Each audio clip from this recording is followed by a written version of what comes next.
Welcome back.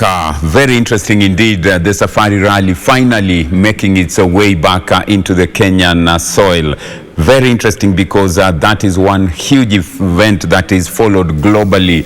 When it comes back to the country, we all remember the good old days, the Easter period when Safari was Safari. But Phineas Kimathi and team have been working around the clock to ensure that the event is delivered. The biggest headache for them at the moment is to ensure that we get off in style that will bring a lot of confidence, not just for the drivers, but for the manufacturers as well, and the entire global audience. Wishing them all the best, and we'll be following very closely events before and leading up to the rally.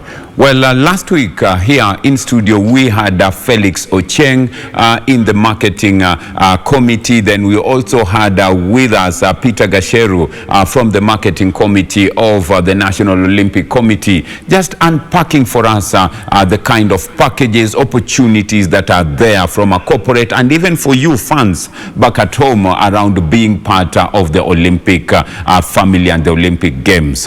Well, this time round, we change focus from the marketing bit of it, but now to the team management and of course what to expect. When we talk about team management, we are talking about the team itself, the team getting into camp, getting everything that is needed, and finally the team getting ready to get off and make it to the Olympics. Interesting times indeed, and we are privileged and honored to be joined online and of course by one guest online and another here with us in studio as a result of COVID protocols, and very interesting indeed because the first guest with us in studio is Wangui Kibe, who is the executive officer Team Kenya. Very, very interesting indeed, a lady very passionate about sports, always volunteering and making sure that she's never left behind when it comes to ensuring that sporting events occur. We are privileged and honored to have Wangui with us in studio this afternoon. Wangui Kibe, karibu sana and nice to see you. A lot of work you guys are doing at National Olympic Committee, I must admit. Karibu sana and thank you for making time. Asante sana. I'm very actually excited to be here today. I think it's a great time for us to talk about the Olympics and get people excited about the Olympics. It's a fantastic year for us and we hope to bring home a good result.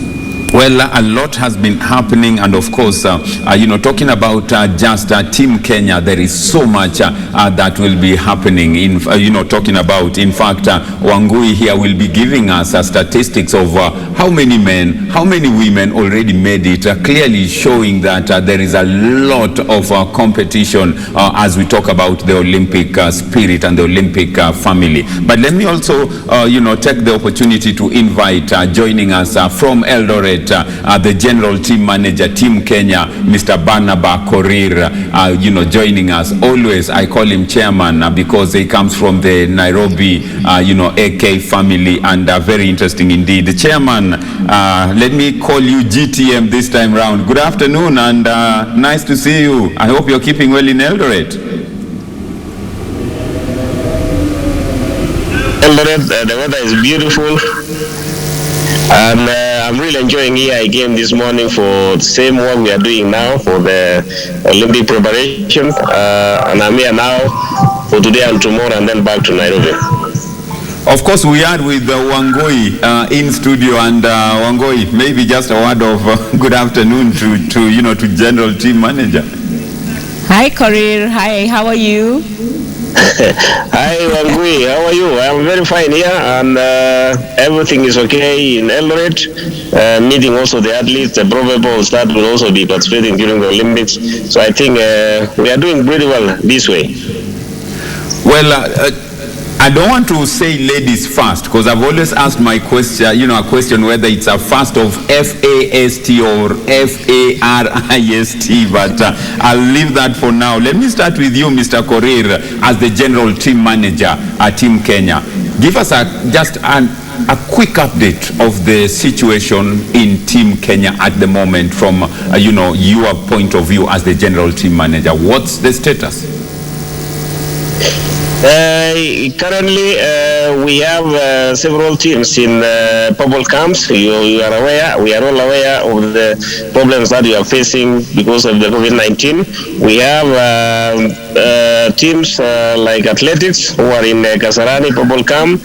In that camp also, we have rugby, both men and women. At the KU, we have volleyball team also. Taekwondo also are in the camp, although they took a break for 5 days. And of course, also we have boxing.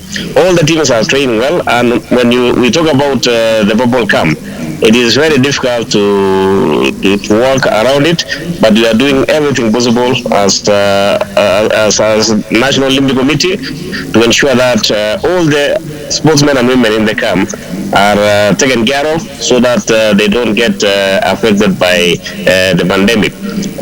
Some of the teams have already reckoned for competition outside the country. Rugby, men and women, they went to Dubai the other day. Athletics also, we have some of the teams, some athletes also traveling outside the country to compete. And finally, we have the team for the marathon that we had already selected, plus their coaches. They're training well, and well, Wangui, we can clearly get it from Mr. Korir that there is a lot that is happening around the team. From a numbers point of view, give us an update of, the teams that are there. We have Malkia strikers, you have Lionesses, you have Shuja. We've just heard of, some of the athletes, marathon and stuff. How many athletes are we talking about so far, qualified for the Olympics, if we don't look at the bigger athletics family, because they always have a pool and they have to undergo trials? But right now, in terms of qualification, how many have qualified? So we have 90 athletes already qualified. Most of them are in the team sports. So if we look at rugby, we have 2 teams in the rugby sport, the men and the women. We also have the Lionesses. Sorry, I've talked about Lionesses. Malkia. So we have Malkia strikers from volleyball, yes, the ladies team. We also have the boxing team, that's the boxing squad, 2 ladies there and 2 gentlemen. We have a lady from Taekwondo, also qualified. In swimming, we have 1 lady and 1 gentleman. And if you look at athletics, we have 24 ladies and 23 men qualified. So we have actually a total of 51 women qualified for the Olympics this year and 39 men. So we are very proud of that fact because it's good for us to take a strong team of ladies to the Games. Well, interesting, because looking at that number, 90 athletes is a huge number to talk about. And of course, Kenya is known that more will make it to the Olympics. Briefly give us an update of the camping setups. The bubble is the biggest talking point at the moment in terms of, safety of the team. You mind giving us an update of the camping scenario, or how are the teams, and is all well? So yes, we've had several teams actually go through the bubble camp. Some of them have gone in there because they needed to prepare to be able to go for international assignments that help them to prepare for the Games. So the camp, the way we have set up the camp, when the teams check into the camp, they first must go through the COVID-19 test. They must spend the night. Each of the team members are given a room on their own, just to make sure that they are not transmitting the virus should they have it. And they are served their meals in their room, and until the results come out is when we're able then to pair them up and create more space for other athletes.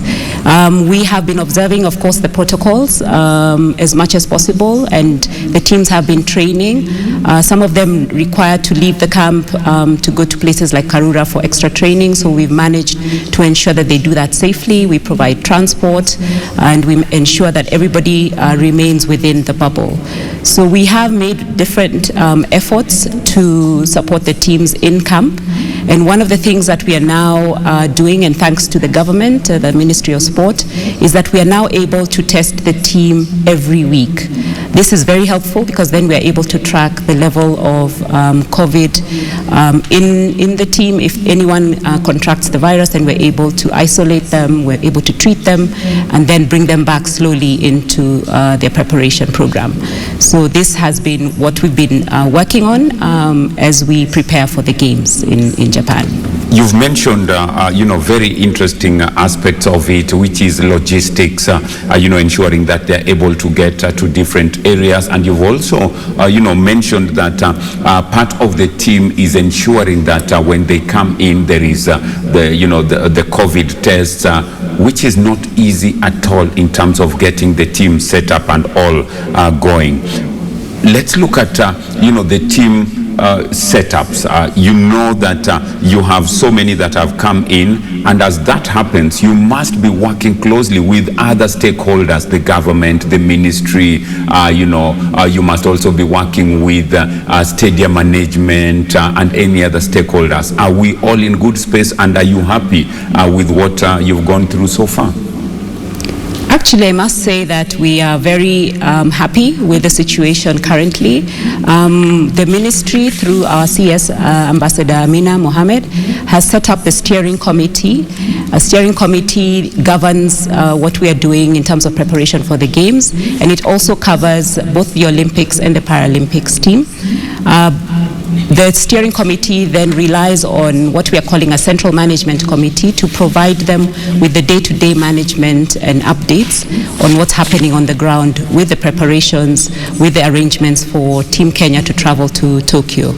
So we do have an elaborate system, an elaborate management system that is now managed very well and centrally by the government, and they have been very supportive, even as we prepare locally and internationally, and even as we plan to go to Tokyo. We've got a lot of support from the government. So we're very excited that we have been able to achieve this much. There's still a lot to do. We have less than 100 days to go. We are looking at a lot of the logistics planning. How do we make sure that teams travel so that they are able to do so safely?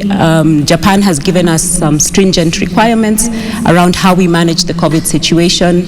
So we are also planning around that to ensure that everybody gets to Japan safely, competes safely, and is able to come back home safely. So we have a lot of support, Secretariat at the Ministry, a Secretariat at NOCK, working jointly, and we are very happy with this synergy. Well, I know a lot is happening. Mr. Korir, joining us from Eldoret. Mr. Korir, we all understand that we have pressure of time, and we also have pressure of the same as a result of COVID-19, which means you need to bring in athletes in good time, have them in the bubble or have them in camps, etc.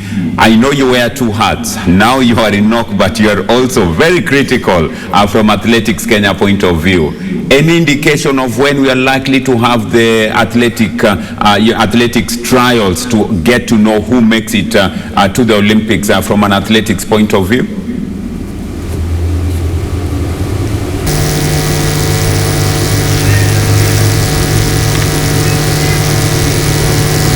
Maybe can't get Mr. Korir, but I know he's trying to respond to the same. That technical hitch is being sorted out, and shortly we will try get Korir to just give us a response on the same. As we do that, Wangui, we know that there is pressure of time, and planning is key for you to be able to have all these athletes, boxers, volleyballers, all the sporting disciplines under one roof, which is the camp.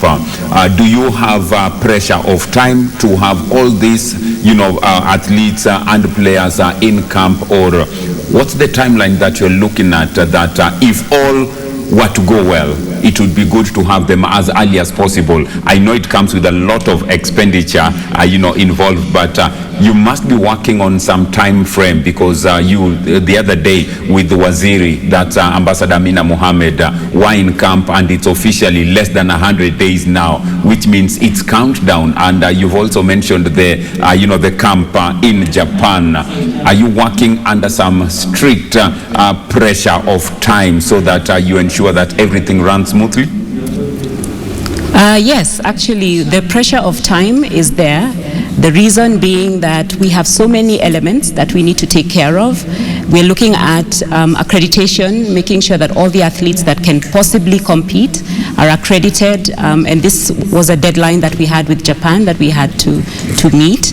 We also have a training that we must do locally, because the teams must prepare and they must be ready for their competitions. The exposure locally and internationally for the teams as they go through training is important, and that's why we've had the teams go into camp as early as the end of February, so that they are able to start getting back their fitness levels and their competitive levels. We're also appreciating the federations internationally that have offered our teams a lot of these competitions that they can take part in, like the rugby teams who have been out of the country a couple of times now, just to test their level of strength and ability to compete, and to also determine where are they and what do they need to work on. We have the volleyball team also going to go into a camp, an international camp, and we are hoping that they will also be able to bring up their game so that they're able to compete well in Tokyo. Boxing team have been able to do an international assignment, and this has also helped them even qualify an extra 2 athletes as recent as last month. So we are excited that we are able to provide all this support to the team. In terms of taking the team to Tokyo, we have a strict program from Japan. We must make sure that, of course, our athletes are COVID-19 negative, and to be able to do this, we want to put the athletes into a pre-departure camp. Even those that are going to Kurume City in Japan for training before the games, so that we ensure that we can keep everybody safe and they travel safe. When they arrive in Japan, when they test, hopefully they will all be negative, and we can then continue with our plans. Japan requires us to provide them with details around what the teams are doing 14 days before they leave for Japan and 14 days when they get into Japan. So quite a lot of expectation there, a lot of work that we need to put in. Sensitization. We've honestly taken, I think, COVID-19 a bit lightly here, but we have tried as much as possible to train the team managers, the coaches around how to be safe and how to carry out these protocols, because out there, and especially in countries like Japan, we must observe these protocols very closely. Otherwise, we then risk expulsion from the games or non-participation. So we are putting in those into place now, so that we then create the right environment for our athletes. Well, as we do that, I'm told we are now through with Barnabas, Korir. Korir, my question was, you wear 2 hats at the National Olympic Committee, at Athletics Kenya. We know that athletics, many argue, is the backbone of Kenyan sports abroad. When are we likely to get to know who makes it Team Kenya? In short, when are the trials? Has the date been set? And if yes, most likely where? We know that COVID-19 might play a part in terms of, the venue, etc. Is that all in place, and are we likely to know when the trials might happen, so that we can get to know if the number 90 that Wangui is talking about here now shoots to something else? Yes, Athletics Kenya has been in preparation for the trials. Everything has been put in place. We had a plan to have the trials for the relay teams that will be going to Poland for the World Relay Championship. Unfortunately, because of the COVID-19, cessation of sports was done by His Excellency, and therefore we could not do the trials. Fortunately, we have had a chance to do the trials within the camp, the purple camp, and that has helped the athletes to form the relay team. We wanted to have, the nation wanted to have the 4x4 men and women, which of course we have a window opportunity now that they have been allowed to go to Poland to try, and I'm sure that they are going to qualify. The main selection of the team to Tokyo was to be done on the 26th and 27th of June. Currently, my understanding, the director of competition and the president of Athletics Kenya is working out a plan to bring it back to middle of June for the trials, so that it gives enough time now to select the team and then do the registration for the athletes. We are aware that the final registration of the athletes for the Olympics on the 29th of June, so we have to bring it back so that the selection will be done. In athletics, we have 47 athletes who have already made the qualification. That is not a problem. Most of them have already done that. The only thing remaining is now to do a trial that will eventually select the team that will go to Tokyo.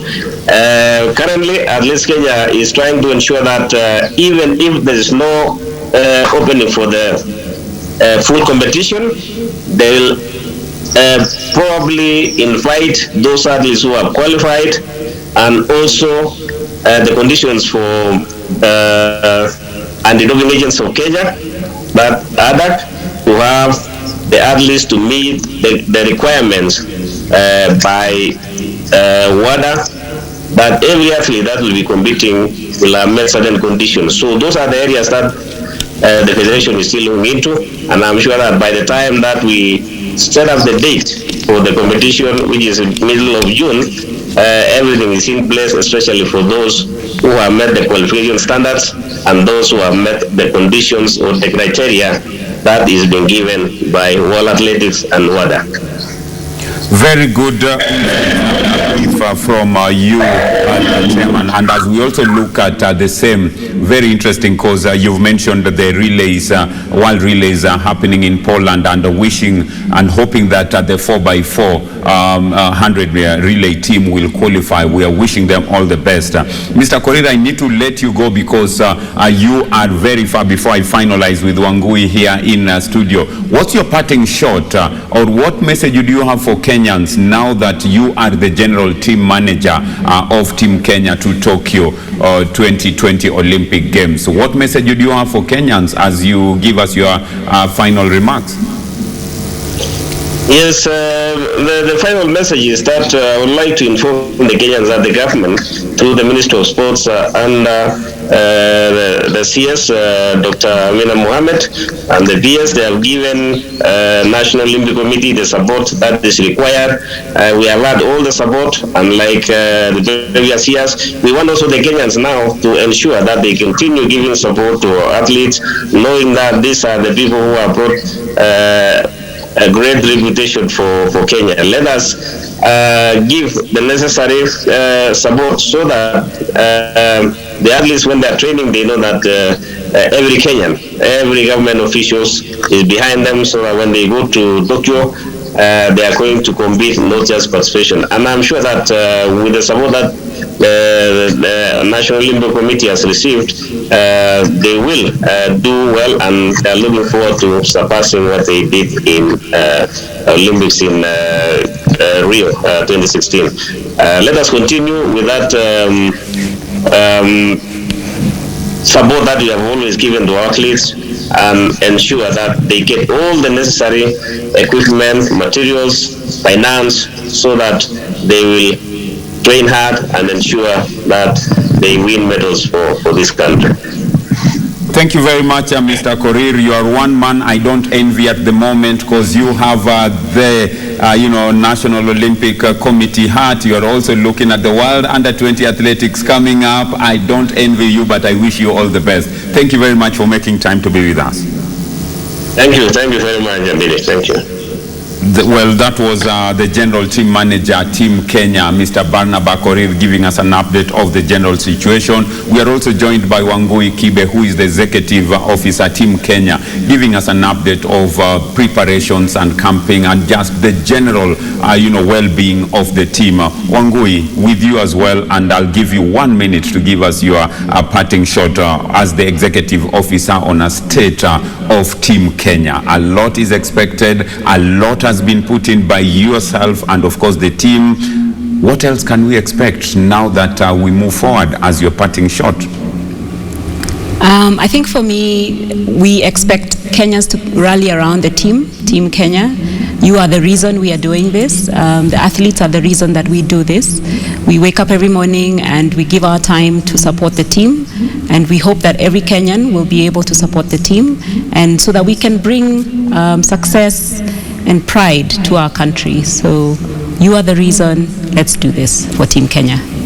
You are the reason. Let's do this for Team Kenya. Remember, we are all stakeholders of this team. As a fan, as a corporate, as a volunteer, like Wangui here is very, very passionate about sports and always at the forefront in terms of ensuring that things run their way. Wangui, thank you very much. Wish you all the best. We'll be following closely, and just to find out, and we hope that when the team is about to go, we will invite you to give us the general update of the team, and of course wish you all the best and see you guys off.